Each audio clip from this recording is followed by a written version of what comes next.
mambo pa' que mi gata prenda los motores. Zúmbale mambo pa' que mi gata prenda los motores. Zúmbale mambo pa' que mi gata prenda los motores. Que se preparen que lo que viene pa' que le den duro. Mamita, yo sé que tú no te me vas a quitar duro. Lo que me gusta es que tú te dejas llevar duro. Todos los weekends ella sale a vacilar. Mi gata no pare de janguear, porque a ella le gusta la gasolina. Dame más gasolina. Como le encanta la gasolina. Dame más gasolina. A ella le gusta la gasolina. Dame más gasolina. Como le encanta la gasolina. Dame más gasolina. Ella prende las turbinas, no discrimina. No se pierde ni un party de marquesina. Si así cala hasta pa' la esquina. Luce también que hasta la sombra le combina. Asesina, me domina. Janguea en carro, motoras y limusina. Llena su tanque de adrenalina. Cuando escucha reggaetón en la bocina. A ella le gusta la gasolina. Dame más gasolina. Como le encanta la gasolina. Dame más gasolina. A ella le gusta la gasolina. Dame más gasolina. Como le encanta la gasolina. Dame más gasolina. Hey, aquí somos los mejores, no te me ajores. En la pista nos llaman los matadores. Tú haces que cualquiera se enamore. Cuando bailas al ritmo de los tambores. Esto va pa' las gatas de estos colores. Pa' las mayores, pa' las menores. Pa' las que son más zorras que los cazadores. Pa' las mujeres que no apagan sus motores. Tenemos tú y yo algo pendiente. Tú me debes algo y lo sabes. Conmigo ella se pierde. No le rinde cuentas a nadie. Tenemos tú y yo algo pendiente. Tú me debes algo y lo sabes. Conmigo ella se pierde. No le rinde cuentas a nadie. Zúmbale mambo pa' que mi gata prenda los motores. Zúmbale mambo pa' que mi gata prenda los motores. Zúmbale mambo pa' que mi gata prenda los motores. Que se preparen que lo que viene pa' que le den duro. Mamita, yo sé que tú no te me vas a quitar duro. Lo que me gusta es que tú te dejas llevar duro. Todos los weekends ella sale a vacilar. Mi gata no para de janguear, porque a ella le gusta la gasolina. Dame más gasolina. Como le encanta la gasolina. Dame más gasolina. A ella le gusta la gasolina. Dame más gasolina. Como le encanta la gasolina. Dame más gasolina. Oh, oh, oh, oh, oh, oh,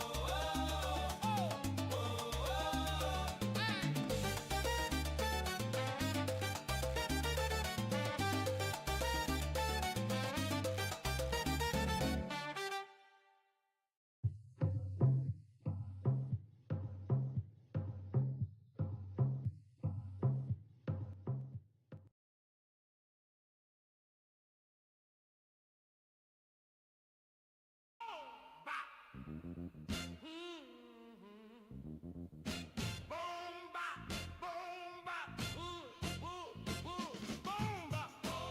Y movimiento sensual, un movimiento muy sexy, un movimiento muy sexy. Y aquí se viene azul, azul con este baile que es una bomba. Para bailar esto es una bomba. Para gozar esto es una bomba. Para menear esto es una bomba. Y las mujeres lo bailan así, así, así, así. Todo el mundo una mano en la cabeza, una mano en la catexe, una mano en la cintura, una mano en la cintura. Oh, y ahora empieza a menear, suavecito para abajo, para abajo, para abajo, suavecito para arriba, para arriba, para arriba, para arriba. Y ahora empieza a menear, suavecito para abajo, para abajo, para abajo, suavecito para arriba, para arriba, para arriba.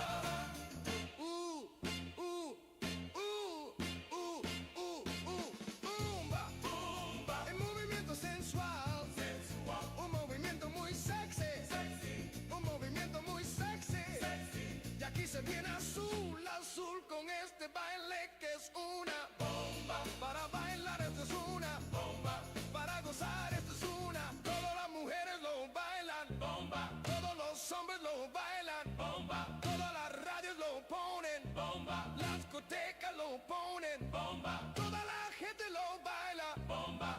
Y las mujeres lo bailan así, así, así, así, así. Y una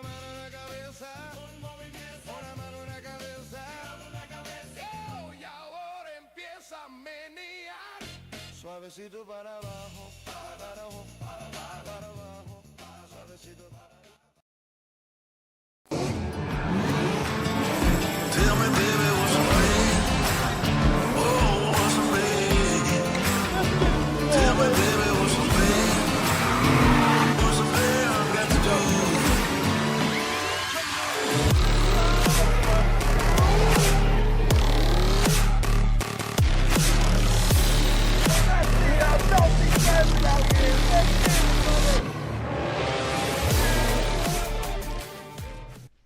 What up, y'all? What up? Oh my god. I had to recover. Got myself some coffee. Take it. It's 1 p.m. Eastern time. So it's it's not morning, but it is my morning. I work 4 p.m.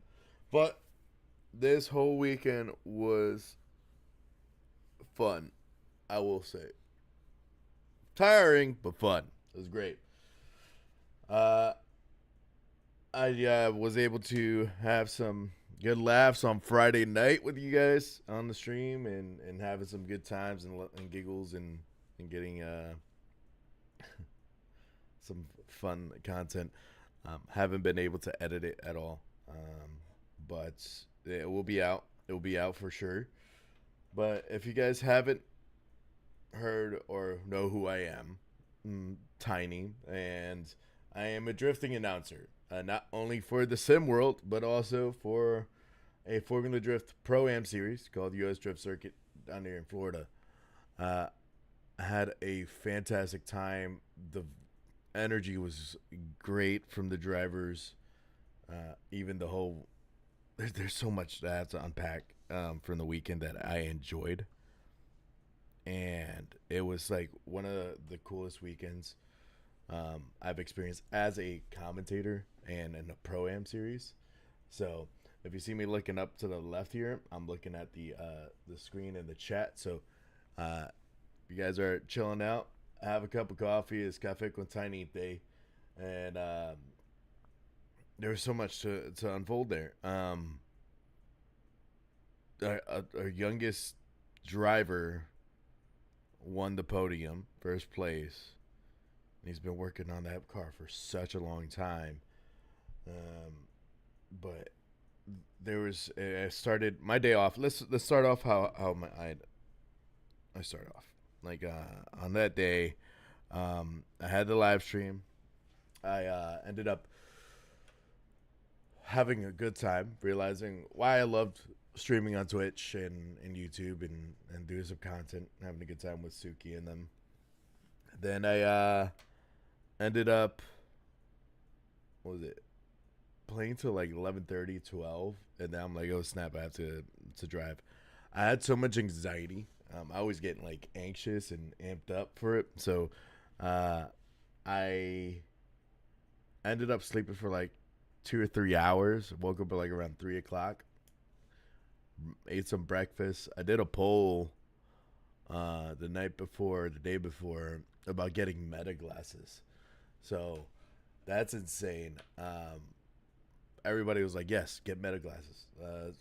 I'm not too sure. That's going to be a thing that I need to save up for. Or maybe we'll do it as a Twitch goal or YouTube goal, donation goal, to get meta glasses. That's basically behind the scenes as a commentator.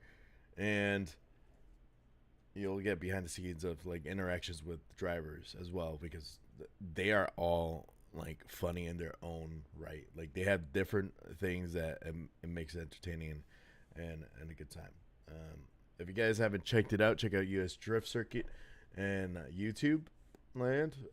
We're at the goal to hit 5,000 subscribers. If they make 5,000 subscribers, then they'll put me in my first drift car. Never been in drift car. I've been a fan of drifting since 2009. I enjoyed watching the cars going in sideways. Never had the urge to jump in it. It's kind of like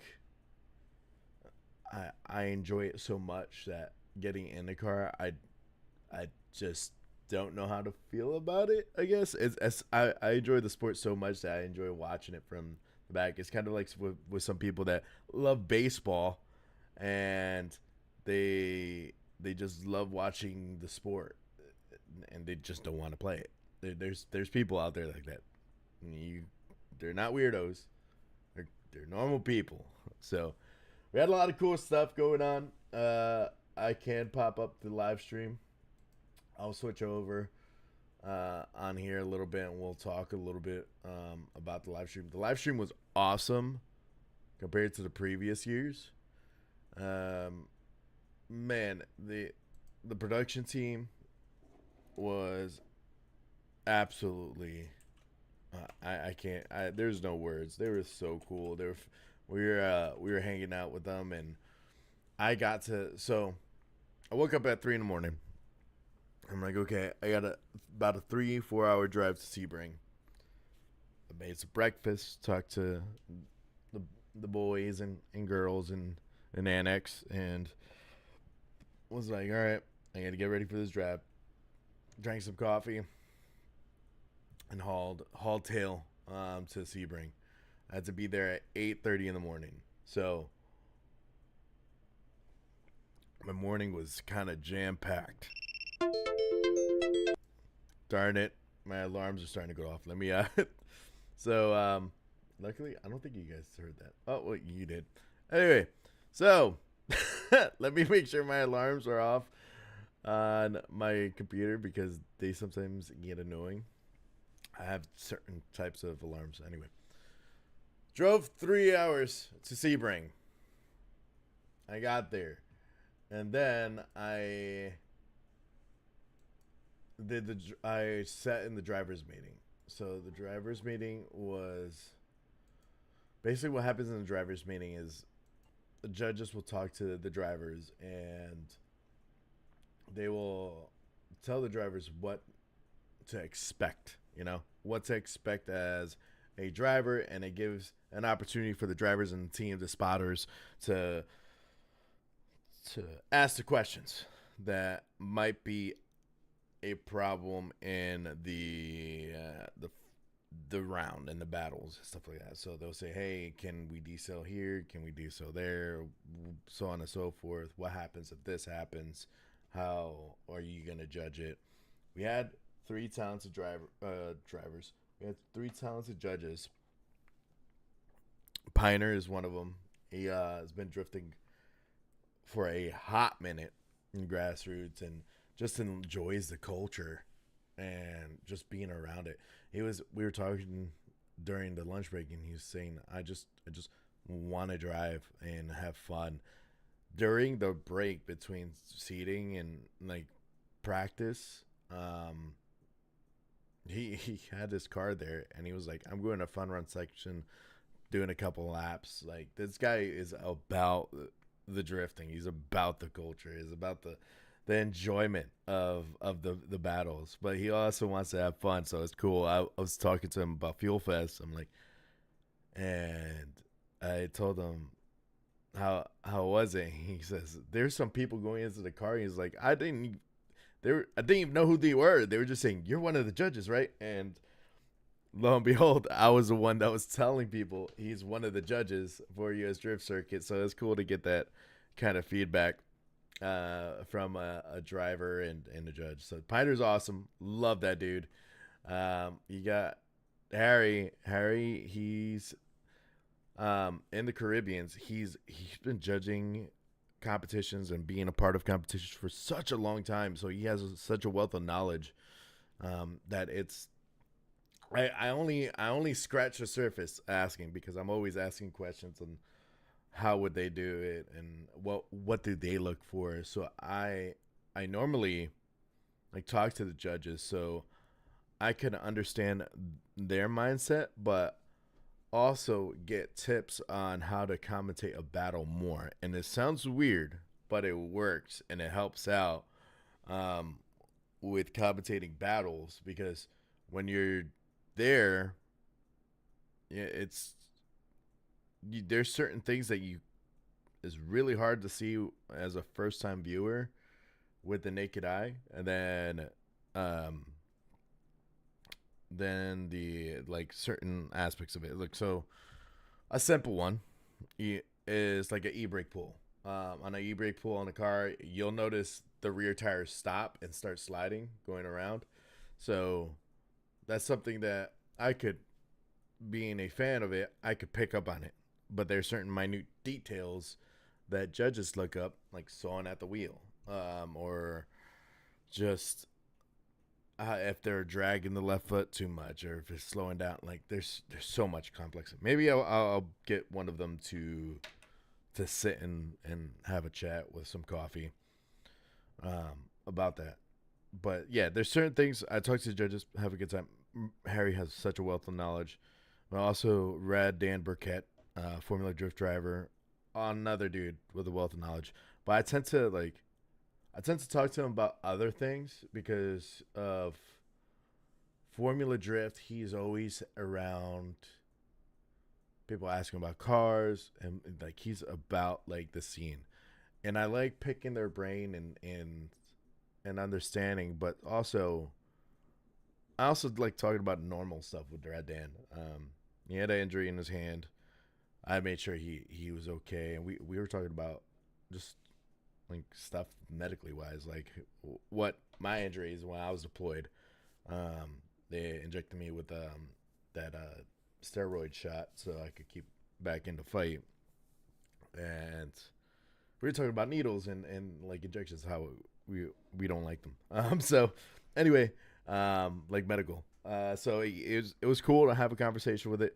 Then it got cut short because production came by, and man, it's so. I wish I could have more time to talk to them. I really do, just to like have a regular conversation, sit down, have a beer with them. You know, I've been doing this for 4 years, and I still just know a little bit of their story, and I want to learn even more. They're so cool. It's so cool having to talk to Formula Drift drivers. I'm still a big fan, and other people that are part of the series Formula Drift, that now I'm a part of Formula Drift Pro-Am, and announcing for it is insane. That's just straight insanity. I think like I'm in dream world, so whenever I think about it. So we'll go over. I'll have the live stream on the background. I'll probably have it at some higher speed, so like 2x maybe. Just so we can have backdrop. And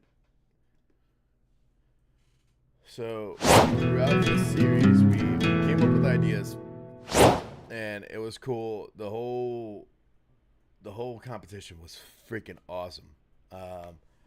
And Flux, how you doing, Flux? I'm talking about the last round.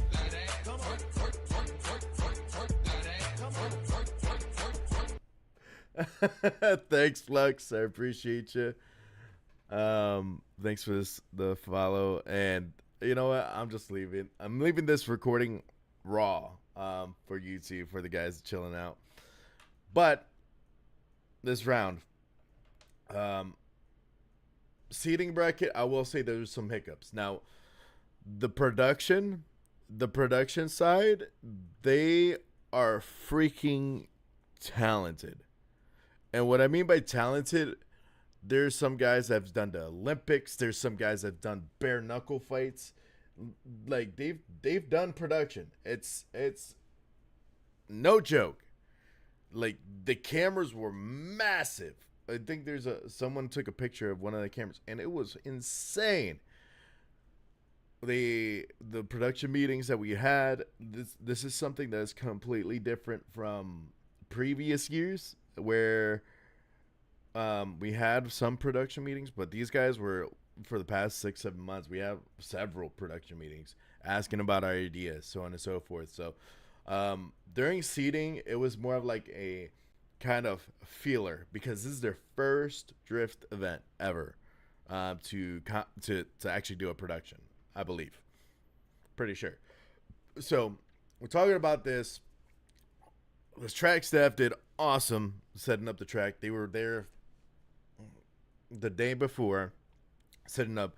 I was even during the live stream on Friday. When I was looking over at my phone, it was a group chat that I was having, and it was just getting blasted with the staff and all of them talking. So that blew my mind.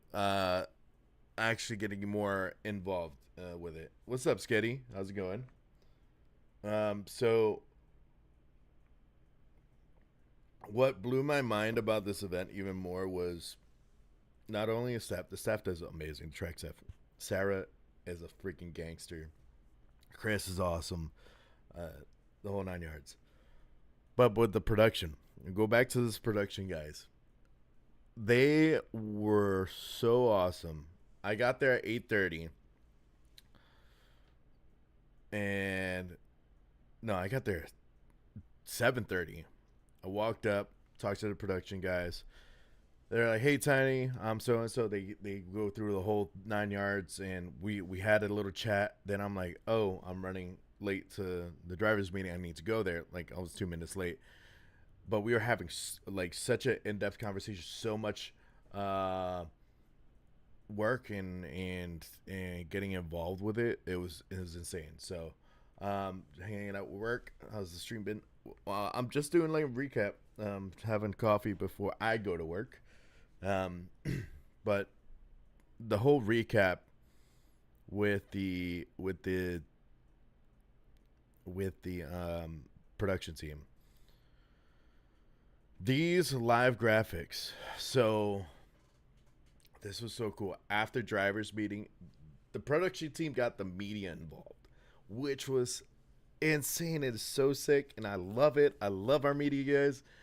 Right after the drivers meeting, what normally is supposed to happen is they would take drivers' photos, and then so we could incorporate it to the production. They got the drivers' photos. They gave it to the media or to the production team. I go into the trailer, and all they had to do was plug and play and get everything going, so they get the drivers. There's some of the drivers that had that no picture, and it was because they just went straight to their car. They had to get it fixed. I understand that. Totally get it.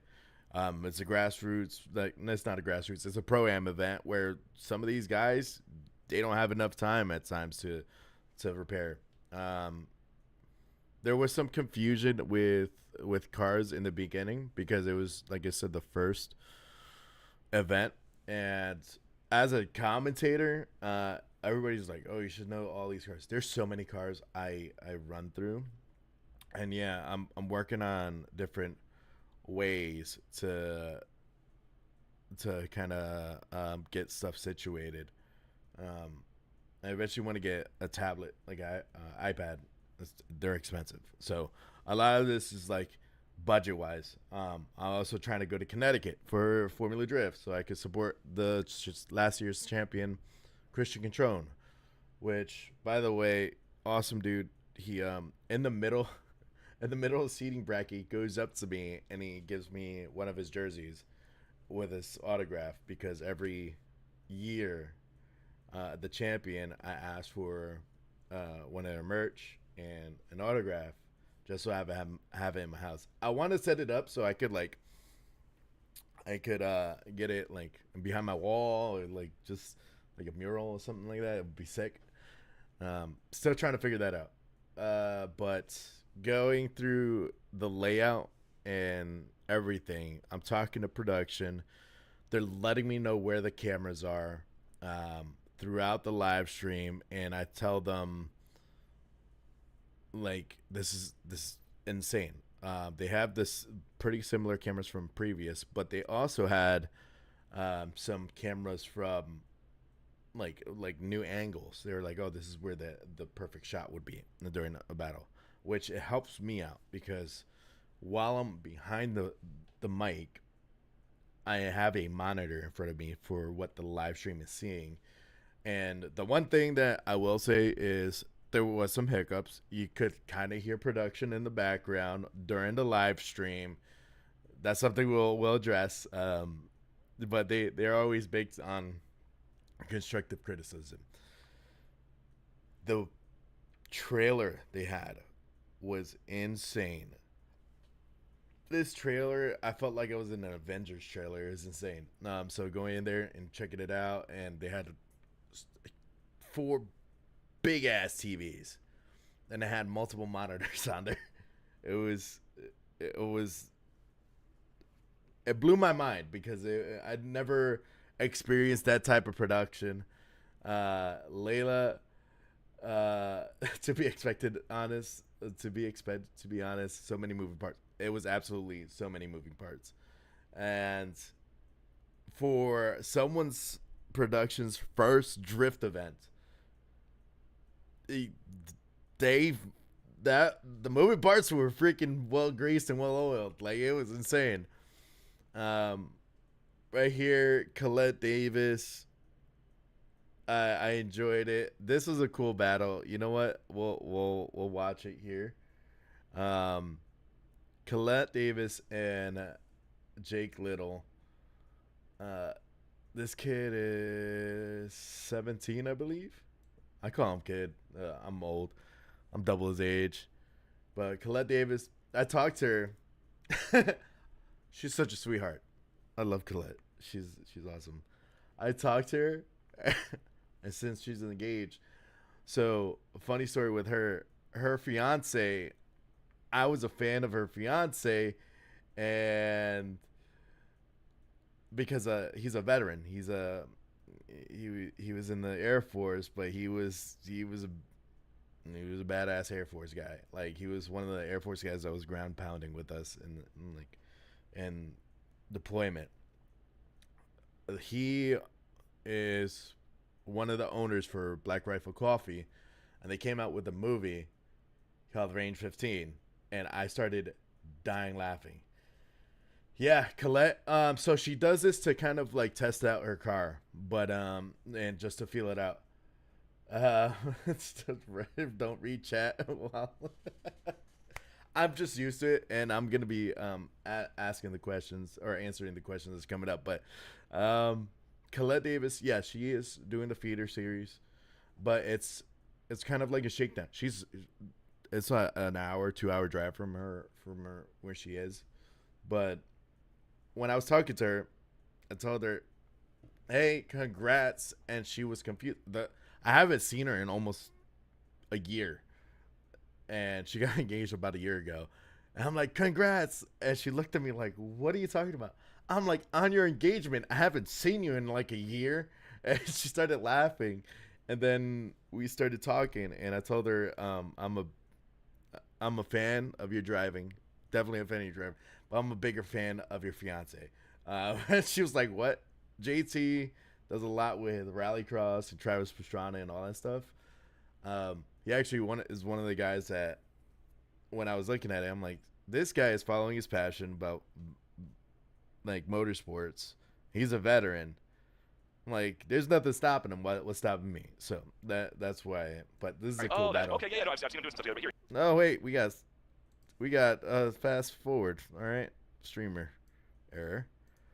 Here we go. Get the replay up. Here comes Colette Davis coming in with a nice initiation. Goes that first outer zone. Beautiful fill out. A little bit too deep possibly. But now going to outer touch and go 1. Great job from Colette Davis. A bumper tap. And she's still fighting through it. Get it, girl. And she's going to outer zone 2. Outer touch and go 2 is beautiful as well. Now she's transitioning to outer zone 3. Absolutely maniacal from Colette Davis. Well, That was just insane to watch. I love it when drivers get bumped and they keep fighting through it. Straight gangster. I loved it. But yeah, Colette was doing great. Ryan Kaufman, yeah, he was doing pro. So I love Ryan Kaufman. I love him so much. So Ryan Kaufman is not last year's champion, the previous year's champion. Works with Taxi Garage. And talking with him and BSing with him all the time, and the support he's given me and like the words of encouragement, it means a lot, especially with these kind of drivers and this kind of business that they have. Dude, he borrowed someone else's car so he could just compete in seating bracket so he could get into the show because his fuel pump went out in his prospect car. So me and my co-commentator are up there, and we're kind of like, that's not Ryan Kaufman's car. Like, what is going on? And I'm dying laughing. So anyway, that's Layla. She was our new flag girl. The cool thing about her too is she's kind of she's very much a go-getter. This battle was wild. Duarte and Willie Espinoza with King's Performance. Willie told me that he threw a belt. Unfortunately, he threw a belt twice. So that was unfortunate. I wanted to see him like his car is a freaking beast. That RX-7 with the LS motor in it, and in previous competitions, he's insane. One of my favorite drivers as well. So is Duarte. So either way, I was gonna be happy for the winner. But he caught a 5-minute, realized he threw a belt, got back on the grid. Unfortunately, he got knocked out. But Ryan Kaufman, like I was saying with him, he lost a fuel pump, had to get back on there. So while I'm commentating and I'm realizing this is not his car, the hardest thing as a commentator in a Pro-Am series is getting the information from the guys in the grid to me. Speaking of, I think that's Ryan Kaufman right there. So getting that information, what's going on and why, what's the situation. So that's probably one of the hardest things. And luckily there's some people, yeah, definitely. So with some of the guys here, I've read the comments. Seeing an RX-7 on the grid is always sitting on the edge of the seat. Yep, that's for a fact. But like with these guys, what happened here was there was a restart, or Ryan thought there was a restart. So we were trying to get that information. Getting that information back from the crew is one of like the hardest things to get, because with the microphones on our headsets, we have over-the-ear microphones, we have production going in our ear, we have the monitors in front of us, we have our phone to kind of read the seating bracket. Speaking of Christian control, you see them there. Those are the judges I was talking about earlier. On the top left is Piner, bottom left is Harry, and then the right is Rad Dan Burkett. We go over like what they were looking for in judging wise, which is fun and cool. But there's so much going on in the headset that's one of the reasons I wear sunglasses and at night, so you guys don't see where my eyes are going, because I'm not only looking at the monitors, I'm also looking at my notes on my phone. I'm also trying to think of, well, I'll look up in a certain direction to hear what's going on, to kind of understand like what the production wants from me. It was a lot. It was a lot going through. Drivers were doing awesome. The one thing was behind the scenes wise was getting a lot of people talk about, oh, the staging. Oh, we need the lights. There was one of the things where at nighttime where they talk about staging, the lights. Sometimes there's things that are out of our control, that we'll reach out to the track and we'll say, hey, we need these lights, and they'll wait last minute to give us the lights. So it's kind of one of those things. Oh, it sounds like great. It's easier said than done at times. It's one of those things. Staff did a great job on like just adjusting fire when they had to. So it was cool. So they ended up ruling it that Ryan didn't go. He zeroed his leader on. and he ran through. That guy was on rails too. But that's Bill the Godfather of the Stinger. They battled in Aruba. That was cool to see. I got invited to that. Unfortunately, I couldn't go. My son was in school at the time, so I wasn't able to do kind of that stuff. But Layla right there, our new flag girl, she's a go-getter. Reason being, I say that is during Mayday Mayhem.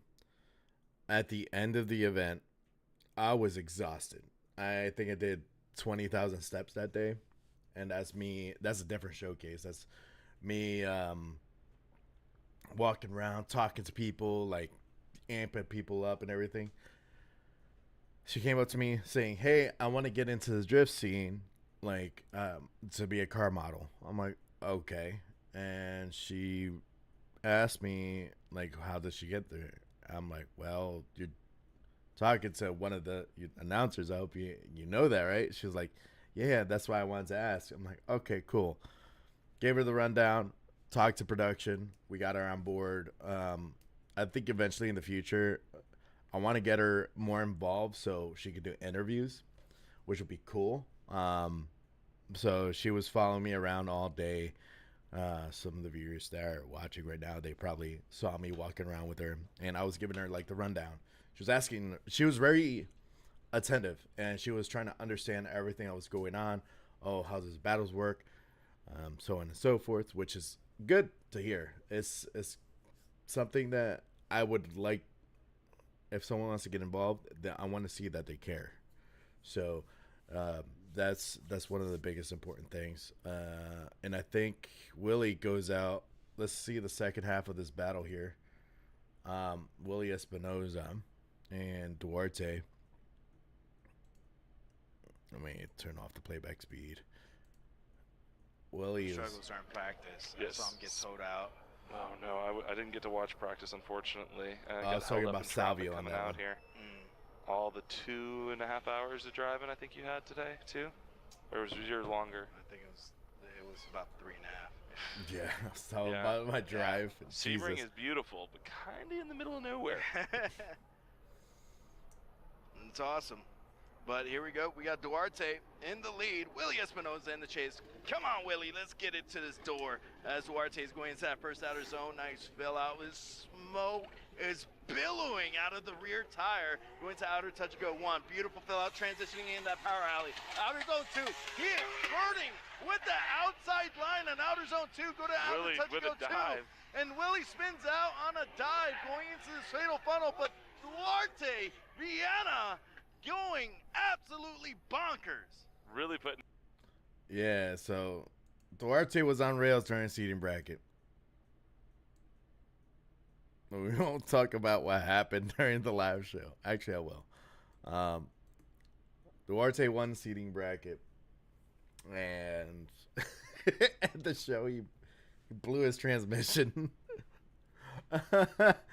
So yeah, the production did a fantastic job. So the funniest thing is we're watching seating bracket, which was kind of like the rough stuff. It was the rough it was a rough go. And the great thing about it too is while I was talking to them after seating, after I saw what they did, I'm like, all right, we're good. We cook it. Now I'm going to go into the trailer. We're going to BS about. And then I'm giving one change. There was one change I wanted, and it was the switch from the view of the straight shot going to outer zone on outer zone 1 to the switch going through the power alley. And they were taking a little bit too much time that we were just didn't see the battle going on. So there was also 13 studios with the drone footage. So all this drone footage was the day no, there's some drone footage the day prior, some drone footage the same day.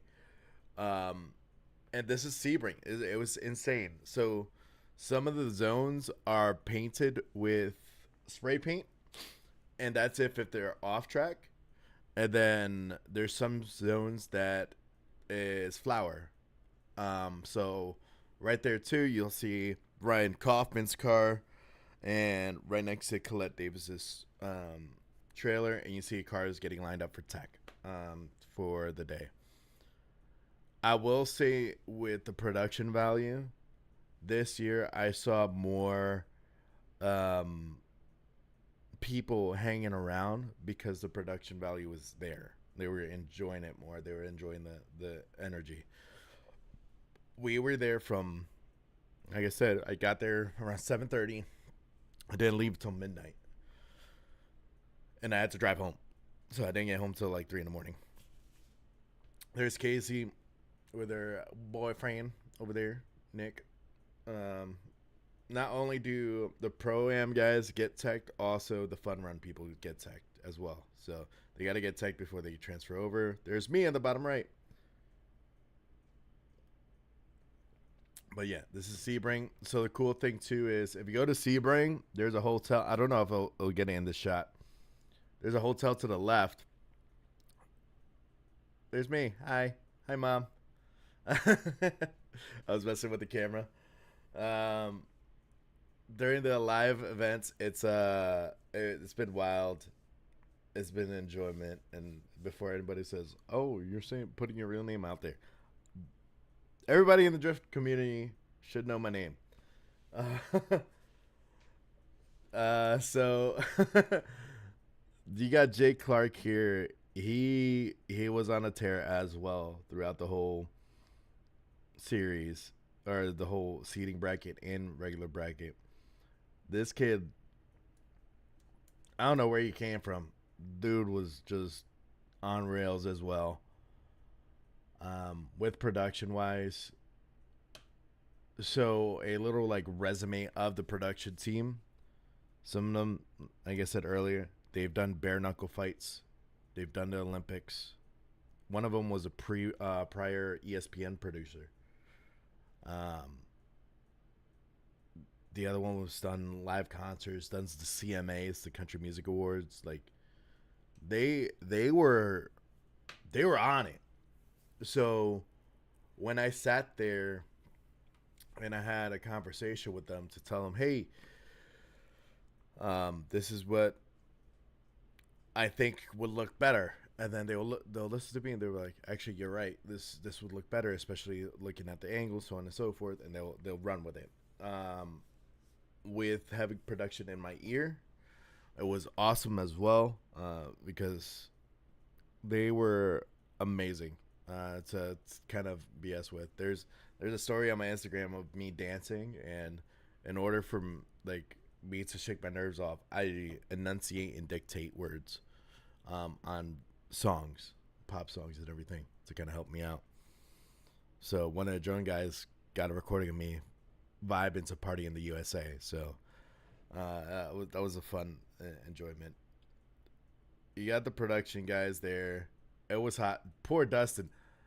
Dustin kept smoking his head on this freaking tent, and it was so hard not to laugh. Poor guy. But we get a little glimpse of how we were. We had a lot of energy in the beginning of the day because it's the beginning of the day. That's my joke. I don't care what you say. I'm supposed to be the dad jokes. Oh, yeah, you are dad. Yeah, actually called dad. Oh gosh, dang it! Hold on, keep forgetting about that. The speeding up, but see, you can tell I'm not production. I'm just a commentator. 5 minute here. Why is my phone ringing? Oh, it's Jake Little. I don't have 5 minutes to talk to you. That was a funny joke. I don't care what you say. I'm supposed to do the dad jokes. No. Oh, yeah, you are a dad. Yeah. I just get called daddy. Oof. Well. On that bombshell. No, I'm just joking. Oh, we're on camera, too. Yeah.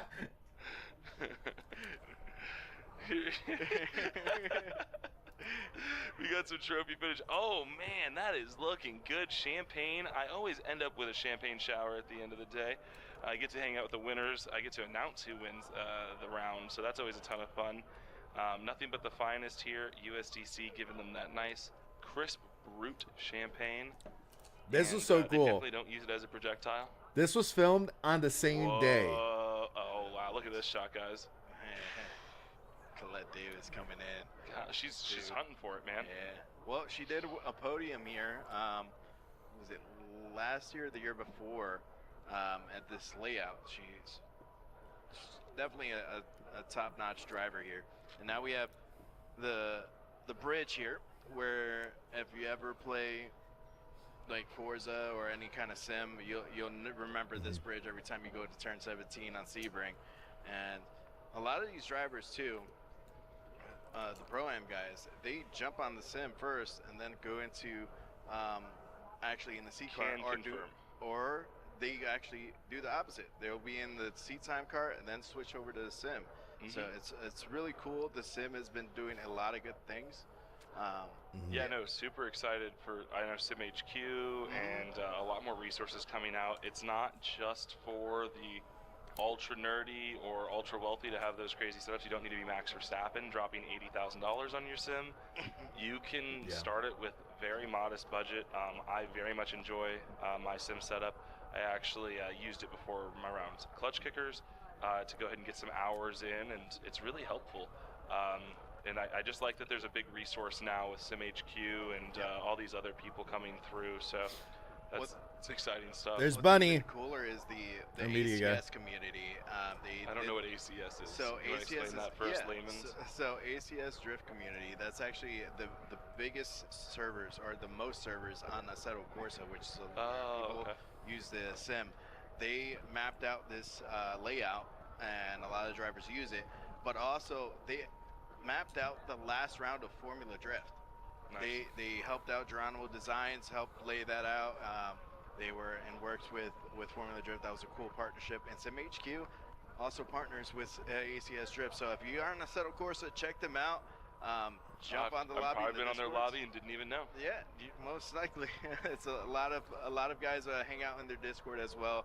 I use it as you use it as seat time. I use it as practice for commentating. So I'll have people jump on the Sebring layout. I'll run through some lines. So what you're saying is the two of us need to have a power hour, and just I get seat time, you commentate, and I commentate while seat timing, and we make Instagram. That's hard. I can do it.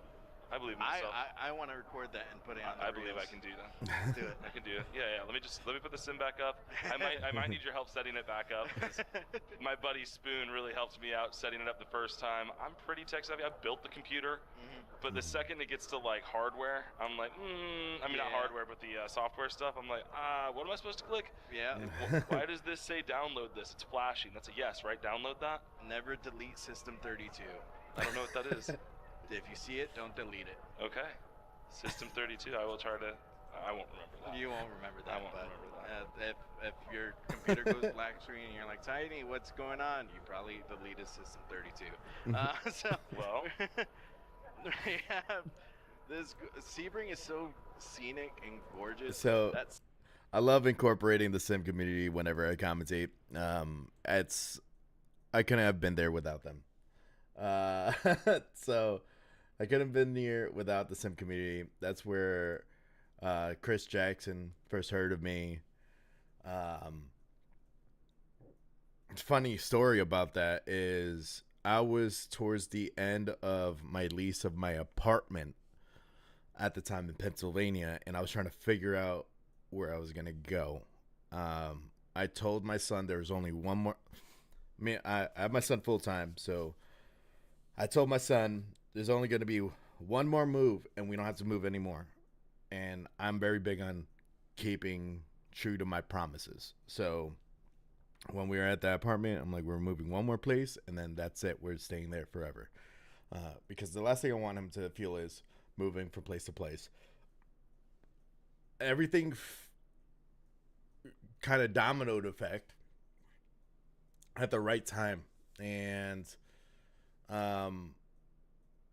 I got accepted into Full Sail, which was awesome. I just got finished my tech certification to work IT, which in 2 hours I'll be working it. And then got the job for it, so I was doing their training. And Alec was like, man, I wish you were in Florida. I'll get you on the mic. And I'm like, bet. Full Sail is in Florida. We have U.S. Drift Circuit here in Florida. Disney is in Florida. I'm not hurting during the winter in Florida because of the weather. So, it was a win-win situation. So I ended up using my VA loan and getting a house down here in Florida. So my setup behind me, I'm still working on getting it better. Also, if you guys are gamers, and if you followed me on Instagram, and if you follow me on YouTube as well, a year and a half ago. Oh, there's Joe. Coffee Joe. That's the Drift HQ media guy. So sorry. Squirrel. So if you followed my social media, I did a voice demo for Gears of War E-Day. And the business director, Roddy Adams, reached out to me. Or I reached out to throw a Hail Mary. I'm like, hey, this is my voice demo, blah, blah, blah. I was trying to get into voice acting, you know? And I'm still into it. I would love to do stuff like that. He responded back to me saying, do you have a talent agent? Because I'll put this on the casting director's desk so he can see. And I was like, I didn't know I need one. Like, I didn't know what to say. I'm like, I'll do my best to try to get a talent agent so we could get that going on. My school has tried to help as much as possible, which I love. Full Sail has been awesome, especially with my degree and what I've been doing.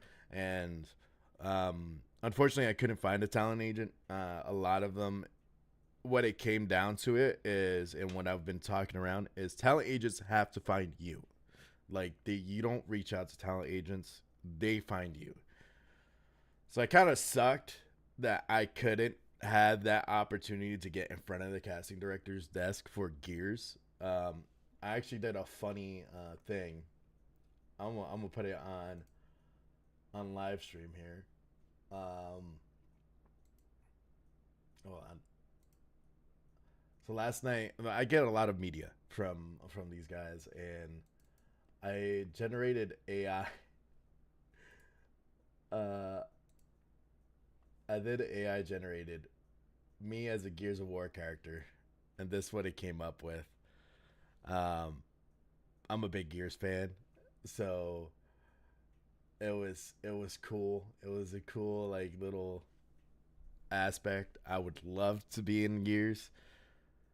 You never know. Maybe in the future, if I get a talent agent, I can reach back out to them and say, hey, can I just have a skin? And I'll just do some voiceovers on it, and that'll be cool to be in the game. I know a couple of the people in the ACS community. I had some people on the track was like, oh, are you going to be in the new Gears? And I'm like, no, dude, like, I need a talent agent for that. So that was pretty funny. But the whole aspect, the reason why I'm going with this is I couldn't have done all this, what I'm doing now, without the sim community. So I always try to shout them out of the drifting video. You want to see the video, the voice demo? Yeah, sure. I could do the voice demo video. My dog's coming up here. Give me 1 second here. It's actually, where is Evil Jack did a video.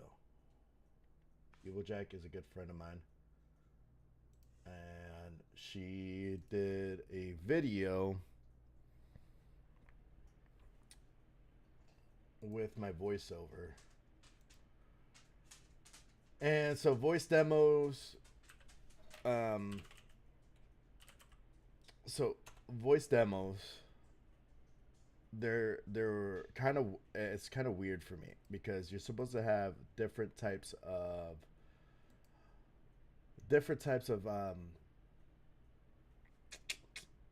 like emotions going through. You get to have different characters, so on and so forth. It's very it's kind of, it was weird for me at first. Now I'm pretty solid with it, with kind of doing the switching up. I'll find that video here. shortly.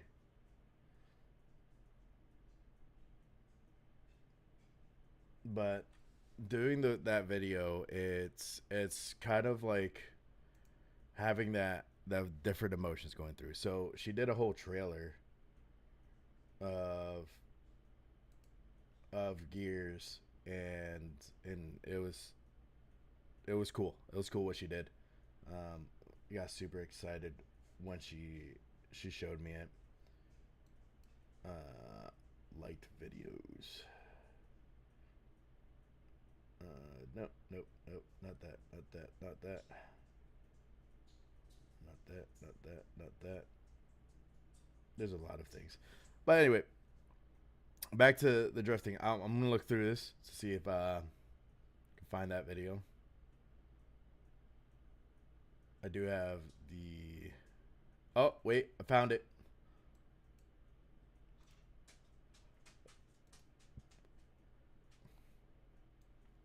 Found the video. Here we go. So this is the voice. So all the audio in the background is me, like the actual like voiceover. It's a minute 30. We'll run through it while I keep drinking my coffee and make sure it doesn't blast your guys' ears. They do not understand. They do not know why we wage this war. Gears! We stand on the brink of extinction. Why we cannot The stop. locust horde won't stop until we're all dead. Will not stop. But today we fight Why back. we will fight and fight We and will fight. fight. Until we win or we die and we are not dead. This is it, Gears.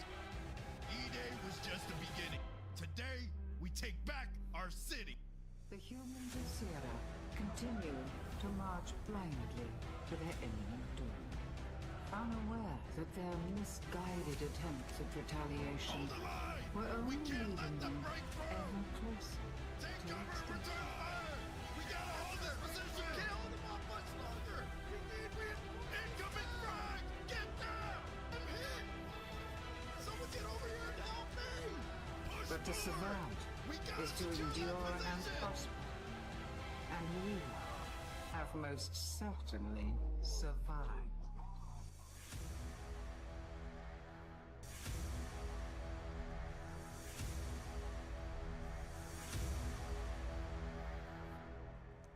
So I had a community challenge for my voiceover demo. If you do a video to my voiceovers, which you'll on my YouTube, you'll see the raw voiceovers on there. I kind of clickbaited them, saying the new Gears like character. If you do a freaking video, a montage video with my voice, what I was doing is the best video to do it. They'll get 10 gifted subs on Twitch. So I might do that again. I don't know. When Gears comes out, definitely should be your intro to your stream when I play Gears. I might do a different one because that was when I first started like doing voiceover work. I think I could do a better one, you know. That's a good idea. Right here is Jake Little and Louis Lance. Louis Lance is a Formula Drift Prospect driver. He's the first champion I've ever commentated over. Dude is awesome. He's such a... You got to check out his YouTube. It's Louis Lance on YouTube. Most of it is in Spanish because he's from Venezuela and he gives back to his country. He's very proud of his country, which, hell yeah, I'm down for that. Layla. So that's when she started getting into her vibe, her rhythm, and her fun stuff. But throughout the production, while you're watching this, while you're watching the live feed, you'll notice that there's certain shots that weren't as quick. Oh yeah. So it was fun doing voice acting and doing that kind of stuff. But when I brought that out and I did a Instagram reel, so like I said on my Instagram reel, my last one, It's been 3 years since I've done live streaming. And during those 3 years, I had to focus on school, my son, and doing the drift events and trying to get myself better. I was working on different voice acting stuff. So I've been doing RP stuff and trying to think of different ways to invoke emotions through voice. When I did the voice acting demo, there was a couple people in US Drift Circuit that they follow me on socials, and they're like, "You're going to be in the next Gears?" I'm like, "No, I'm not, but it'll be cool. I'll be awesome, you know?" So Brian's last name, it looks simple. So this is where, as a commentator, it's sometimes hard to know the enunciation, the pronunciation of people's last names. From what someone told me, like towards the end of the seating bracket, it's Shatsi or Shadi or something like that. I think it was Shatsi. And it's great they gave it to me, but now I'm overthinking his last name. It was the same with Tom Mermanod at first. I was calling him Mermond, and I didn't realize there was another N in there. And then I went up to him and be like, "Yo, is this how you say your name?" So it's not me being ignorant to the fact of how you pronounce your last name. At times, it trips me up. So when I know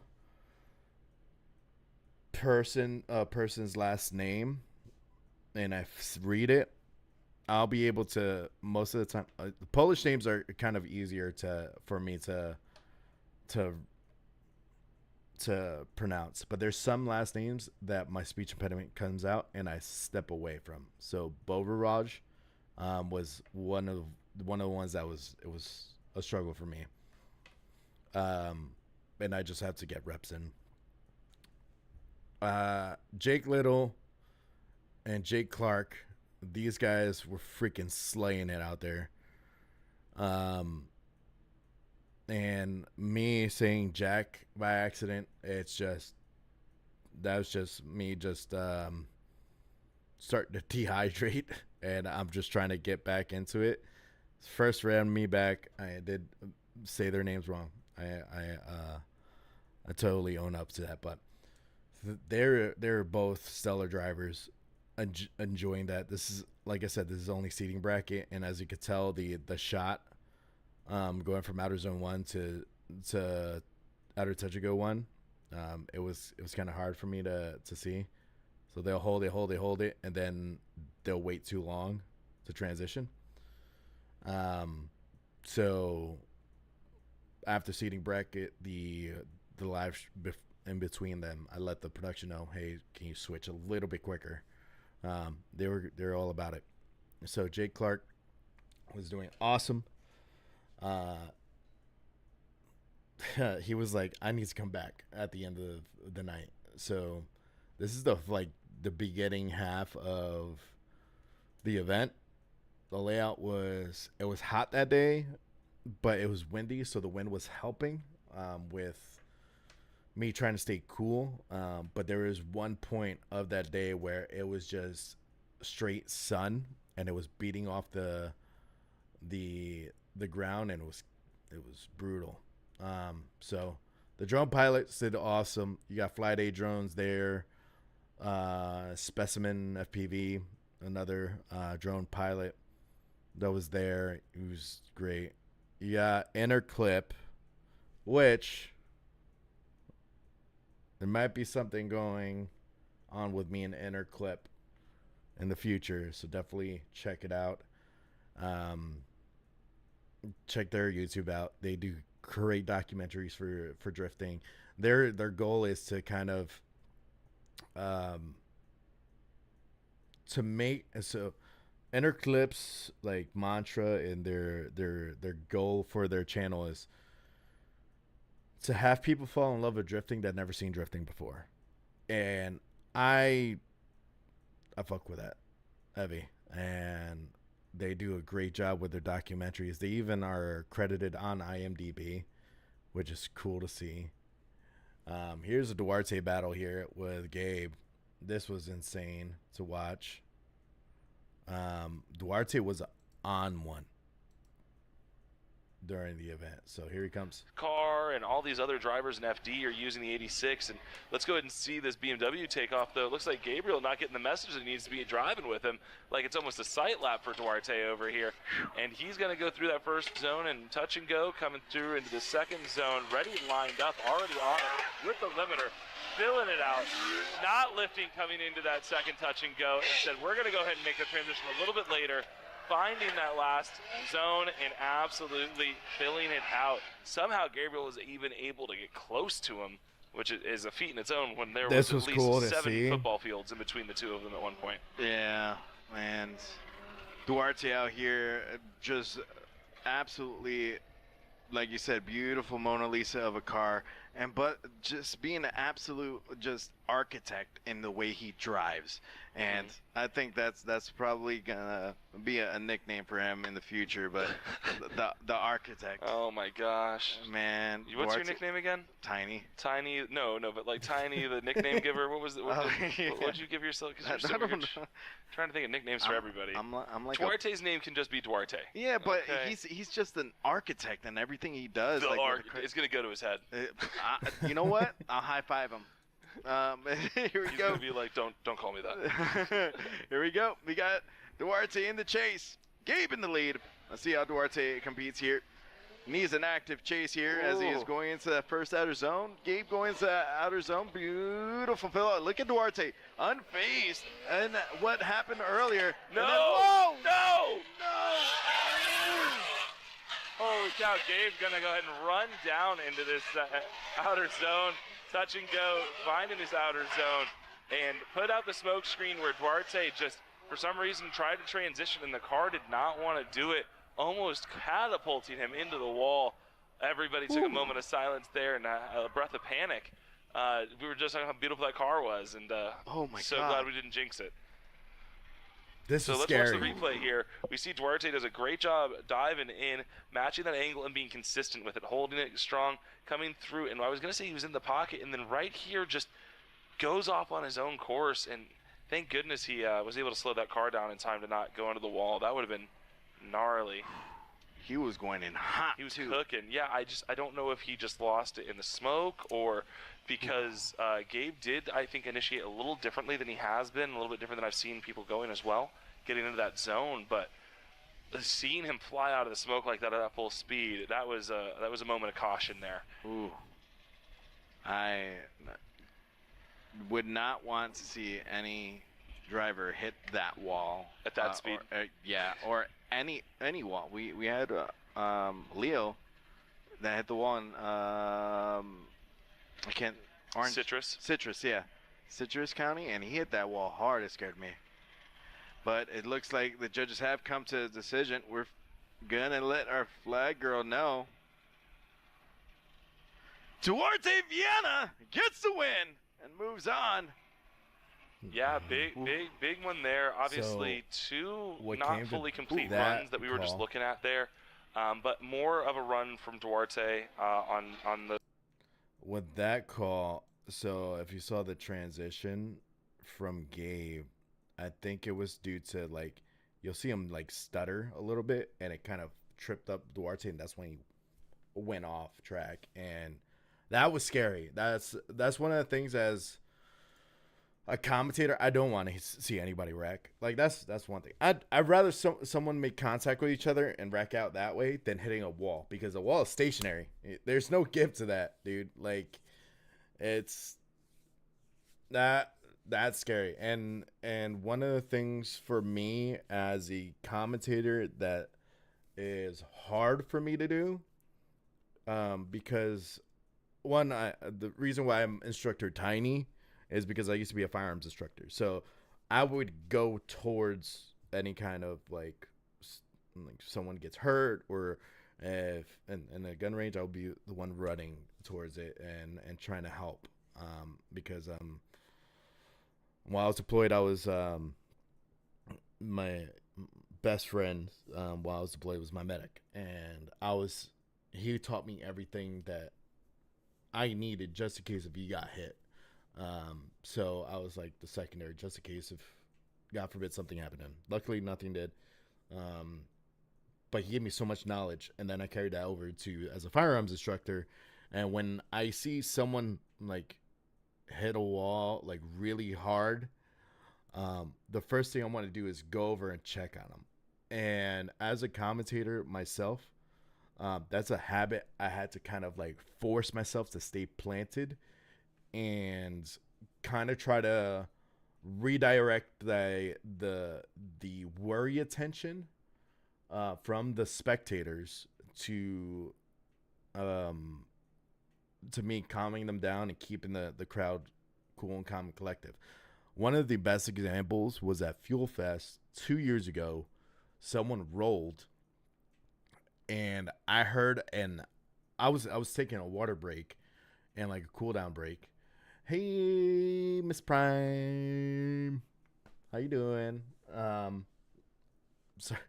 So I was taking a water break, and so I heard the crash, and the whole crowd go, "Oh!" And I'm like, "Well, I shortened down my water break." And I go out there and I see a car upside down. The one thing I wanted to do is jump over the barrier and run towards it to make sure everybody was okay. But it was more of, there's already people there. Now I got to sit back and I got to talk about, like, distract the crowd to not focus on there. God forbid there was something even worse. Like, usually a wreck, someone's getting banged up, like concussed or something like that. I always have the worst case scenario in my mind when I'm doing that. So the last thing I want to do is have someone recording something really horrible and then post it on social media. That's one thing I don't like about social media. It's easily accessible to really like bad visuals. So as a commentator, that was one habit I had to break. Running towards it. So my first experience with that was that Fuel Fest, and I was able to talk to the crowd, do crowd work. Luckily, I have some training in crowd work with being a firearms instructor, as well as my previous college I went to. I did stand-up comedy for the school, and I was able to do Gotham Comedy Club, so I can incorporate that kind of crowd work. And I enjoyed it. And it's easy for me to kind of pick up and put down whatever I need to do and get everybody chilled out. This is Duarte over here battling out Jake Clark, which this battle was insane to see. We'll run this back here. You guys need to check this out. Lanera, I hope you're doing well. Or Laneri. I hope you're doing well. This battle was awesome to see in the seating bracket. Around the complex as well. So I think Architect might fit. Don't force it. I'm selling it. Are you trying to buy yourself? Or I'm trying to sell you your extra car's extended warranty. Here we go. Our battle for first place. Jake in the lead, Duarte in the chase, as Duarte is trying to see where he could get back into that door of Jake, and going into his outer zone 2. Look at Duarte, bumper to bumper transition, absolutely maniacal, using that left foot brake, and you hear the roar of his engine as they're going to the outer zone 3. Beautiful fill out for both drivers. My goodness. Yeah, it's been a long time. Absolutely locked in. He is ready for the next battle. This is what I've been doing for 3 years. Middle of the battle, he's like, all right, what am I going to do? Like, he wasn't even there. That was crazy. He was there on top of him. He was just mentally like, okay, let's go to the next thing. He turned around and stopped. First thing, ready to roll around. Man. Jake Clark was like, hell yeah, good run. Where's Duarte at? Hopefully his car's okay. He looks like he's looking inside his car at something. Maybe something's wrong with the shifter or a hydro issue. He is holding down on his foot brake right now, going around, going under. Ooh, that makes sense. Duarte posted a video about. Is that what I was just hearing, or was I hearing it from somewhere else? No, was I hearing that think metal? no, that was noises? that was, Okay, that was somebody over over there. That's Okay, someone's good. Car. Holy Sorry. cow! I heard that and I was like, but I got headphones on, so. Yeah. He was right. Well, this is why we make sure that the Wait, Center no, for he Hearing didn't is grenade. partnered with us to make sure our hearing's good. Huh? Trying to Exactly. remember. Here we go. We got Duarte in the lead. Jake Clark in the chase. The second half of this battle. The first place position in the seating bracket. And then we have the main show later on today. You have Jake Clark pulling up to the line. Production is such a good job. Duarte I'm so happy for them. zoned in. And the lights are getting ready. Duarte is locked in. Locked, cocked, ready to rock with that BMW Drift HQ livery coming in to this first outer zone. Look at Jake Clark getting super close proximity in the initiation. And Duarte is unfazed. Cold as steel. The Architect is going to outer zone 2. Beautiful angle, a little bit too deep. Now he's lighting off those tires. A little bit of an e-brake. Going into outer touch and go 2. Oh, mercy, the angle from that BMW going to the final outer zone. Duarte, the Architect, Vienna. Jake Clark putting it together. Absolutely amazing job with a big mistake, but a great correction. Able to drive This back is awesome in. to see. What a good job. I will say Duarte Judges freaking gonna look killed at a it. Side by side here. There's Chris. Chris Jackson. He's a crew chief for Jeff Jones. He's also the owner of US Drift Circuit, and Look at the he puts replay out a show. here. Look at this. Look how These aggressive guys Jake Clark goes in the beginning of the shredded first outer zone. during seating. Yeah, no, absolutely. Look at the It was proximity awesome. Jake has on him compared to Duarte.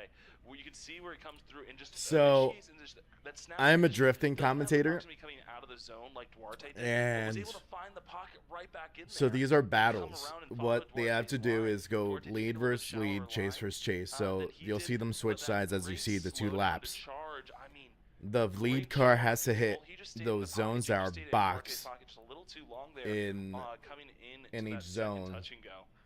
So the boxes on the track, and you see like the white pylons, the white cones. They have to put the back bumper as close to it, or if it's just like an outer zone like the first one, they have to put their rear tire as deep as possible in that zone. And the chase car, their job is to get as close as possible to them. And there's 3 judges that judges the laps. They'll switch sides. The judges will determine who wins by who drove better. Then they move on. So this is the final battle for the seating bracket. So the seating bracket, all it is basically getting your position in it's qualifying, like if you watch F1 or if you watch any other kind of racing where they try to find the fastest times. Seating bracket is just battling to get a better position. And so what they do, they battle it out, see who gets the top position. Now they have a better seat in the main show, which that's a battle format. And then after that, so right now we're watching that. We're watching the battle. So Duarte, he's one of the owners for Drift HQ. Jake Clark, he's 17 years old, 16, 17 years old. That came to the series. What I announce, it's the Pro-Am series. So if you want to think of it like, if you want to think of sports-wise, so the NFL is Formula Drift, and you got college football, that's the Pro-Am series. So the Pro-Am series, in order to get into the NFL, you need to win a license. Or to get into Formula Drift, you need to win a license. So the series, throughout the whole season, the person with the top points, the first place points, gets a license to Formula Drift. So these are the top 3 guys. To get into that position, so Duarte's coming out. To get on the podium and be next to those 2 guys there. Jake Clark center with the yellow car.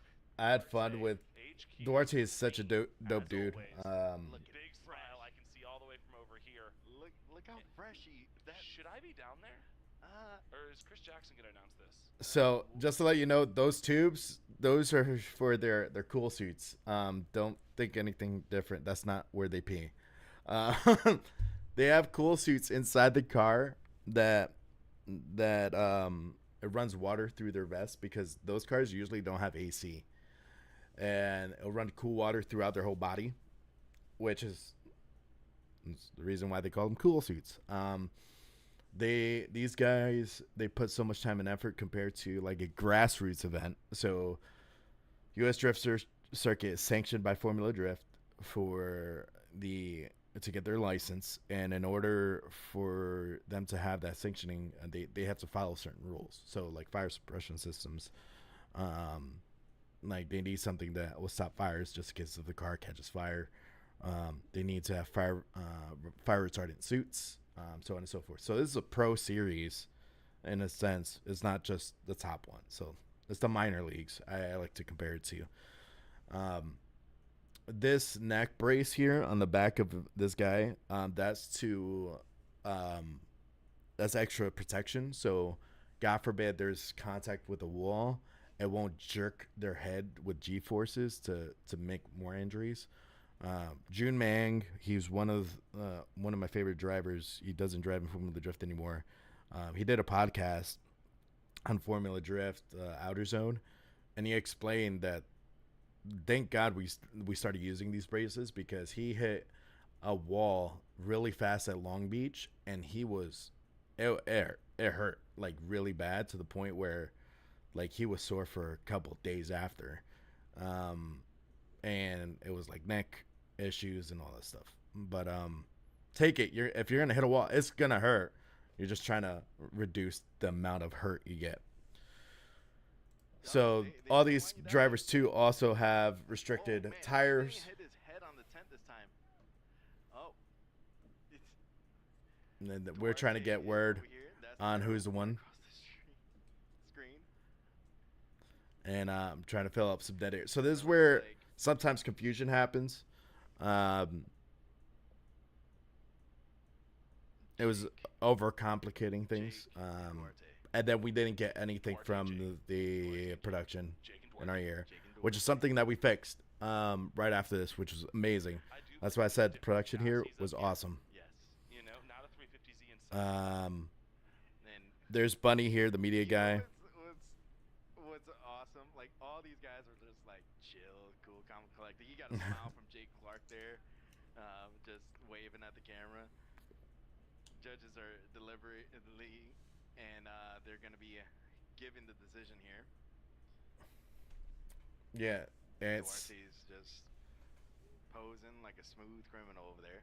yeah. See that smile, Duarte? Got you to smile.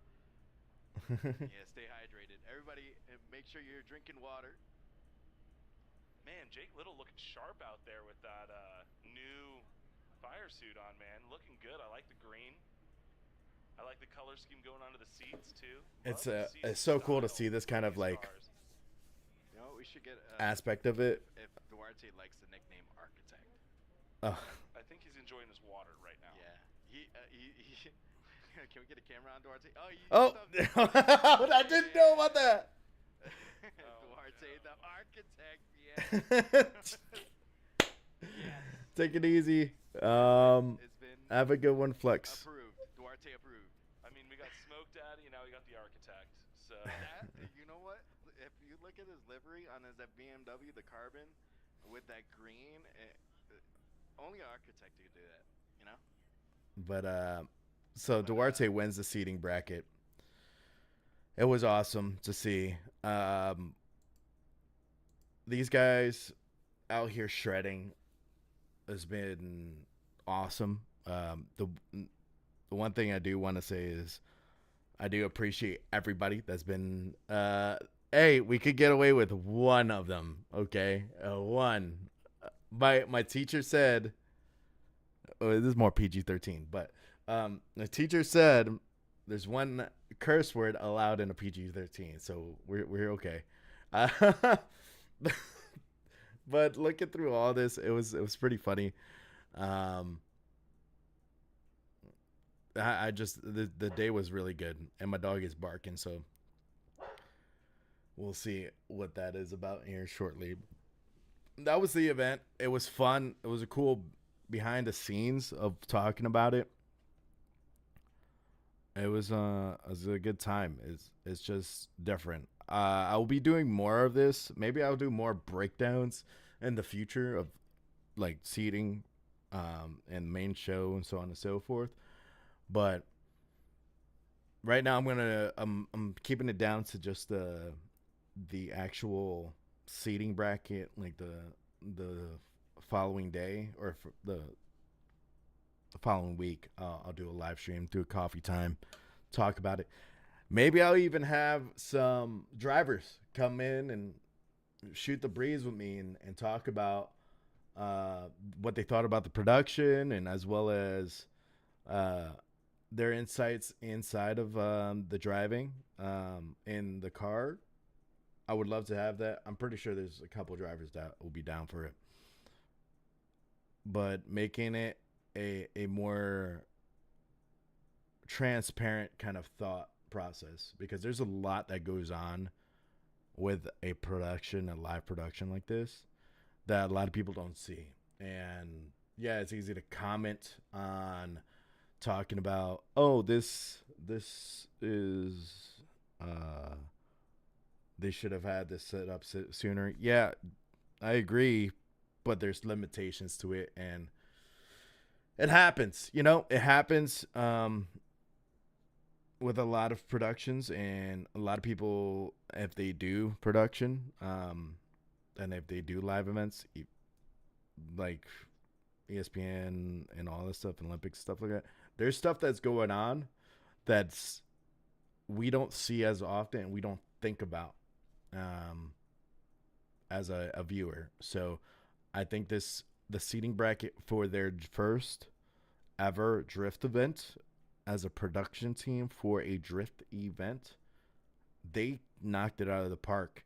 And then listening to what we thought about it as an announcer and as a fan of the sport, they did a fantastic job. 13th Frame Studios, like, they killed it with the drone shots. So the big, like above the track drone shots that was done there, that was them. Flyday Drones and Specimen FPV was the drivers that, or not drivers, the drone pilots that were droning during the battles. So they did fantastic as well. They always do great jobs. They're in Orlando a lot for OSW events. So I think they're the 13th. There's an OSW event. They'll probably be there. And also the sponsors for the series. They sponsor the series for a reason, because they see potential on what we could do and the product that we produce as a Pro-Am series. I've been doing it for 3 years now. And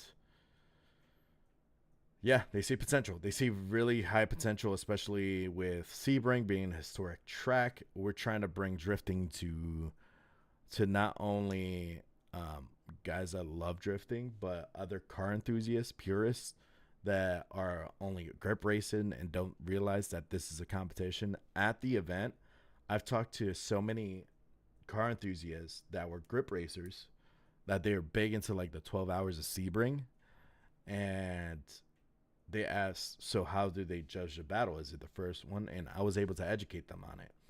And these events, it's very family oriented in the sense when I go to the events. Yeah, you have kids out there hanging out, just enjoying a track day. Something that I do as well with my son, go to a track day and have fun. And he hangs out with the kids, and I do my thing. It's a cool venue, a cool experience as someone that loves drifting.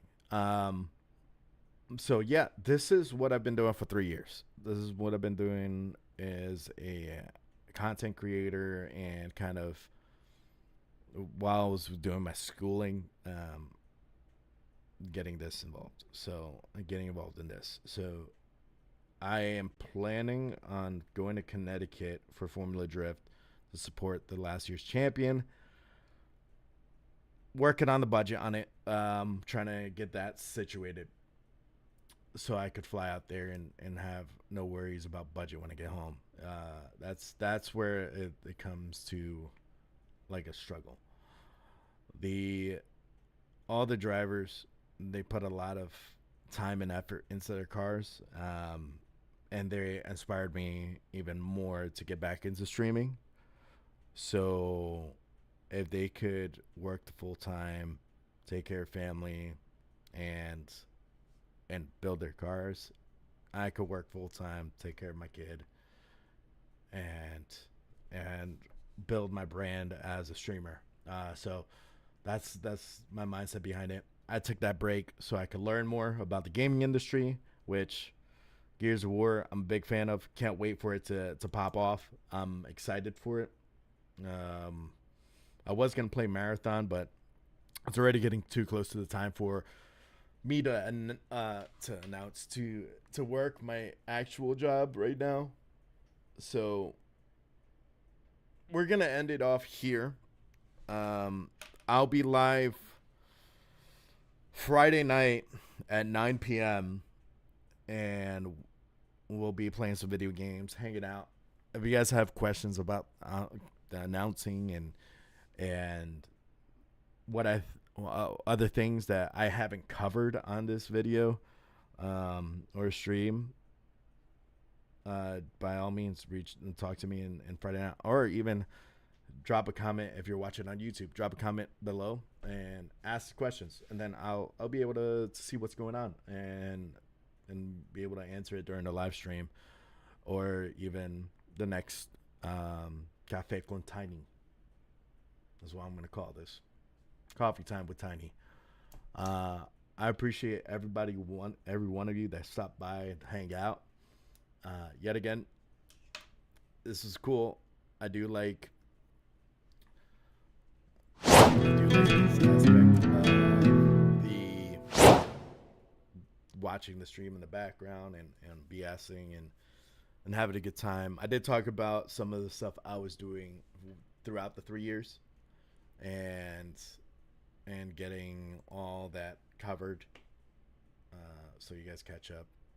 We're gonna focus on as well some other things that could be done. The media people killed it. There's pictures of me from the media guys.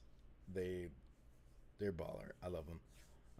There's also some videos out there. Think I'm doing another montage possibly for the stream to get us hyped up for, like, if we jump into a marathon or drifting. It's just been a good time. It's been fun, and I'm happy I'm back streaming. So if you guys didn't do so, definitely drop a subscribe, drop a follow. I say subscribe for YouTube. Drop a follow on Twitch, and if you want to support the channel, by all means, drop a sub on Twitch. That helps support the channel, as well as come out, hang out. The easiest way to support the channel is coming out and BSing and having a good time. Usually I play with Suki and a couple other friends, so we could keep the entertainment high. I always need a co-commentator so I could instigate a little bit and have a good time. We play Marathon and other games. It's not always going to be one specific game. I'm not a competitive gamer. I just like to make people laugh and have a good time. I played the Jumanji game in Boker the other night, and I spilled my drink all over myself because I got scared. So, yeah, we might incorporate some scary games for the Friday night streams. With that being said, my name is Tiny. I hope you guys have a wonderful rest of your evening, and we will catch you guys back on Friday.